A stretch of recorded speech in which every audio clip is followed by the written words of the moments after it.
Hi friends, let's see the Aari needle binding today. We are using the piping thread and also the fabric glue. Let's see. This is the hook, shaft and the handle of Aari needle, and we are going to take the piping thread and we'll start from here, the initial point of the handle. And first of all, we are going to start sticking the piping needle like this, and then we'll just do it slowly and smoothly and uniformly so that we can easily twist the needle when we work for the embroidery.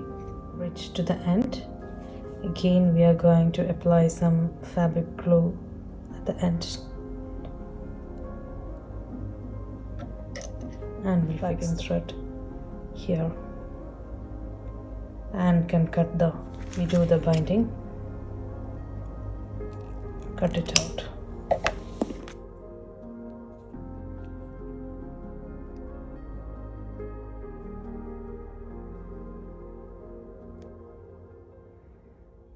Yeah, this is it.